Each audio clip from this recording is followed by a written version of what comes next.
โอ้โหขี่สกูตเตอร์ลุยขี่ต่มวะ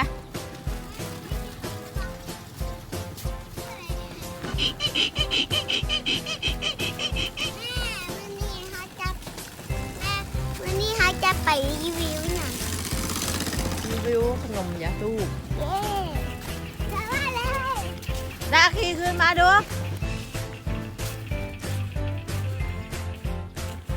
ค่ะเด้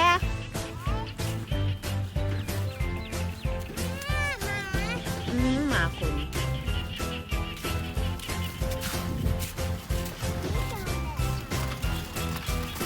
ไปพูดก่อน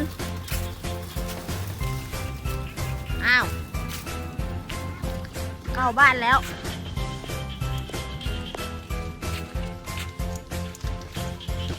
ทางขี่สกูตเตอร์นี่คือมักลำบากลำบนแฮะ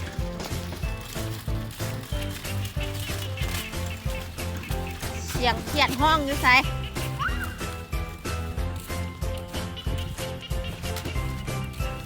ผ่าเด้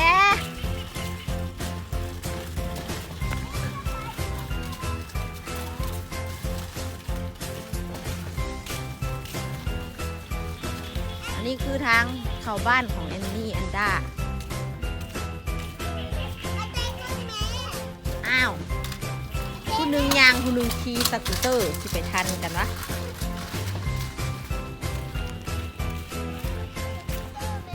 บ้านเจ้ามีอย่างแดพาไปเบิ่งดู นี่ขี่งัว Oh no มิกกี้เบ้มันจะสาย ไม่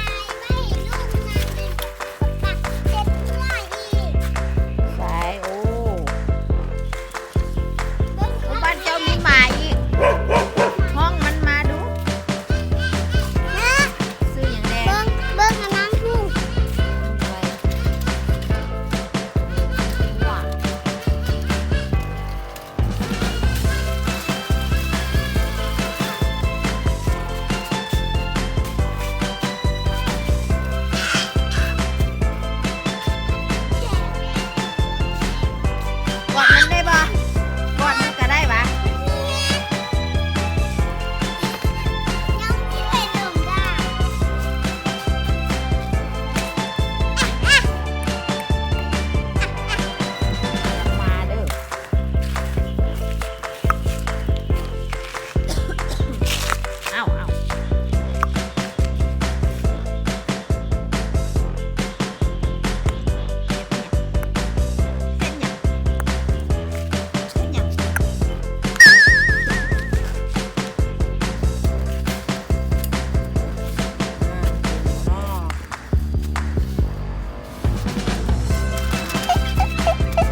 ลุยๆตรง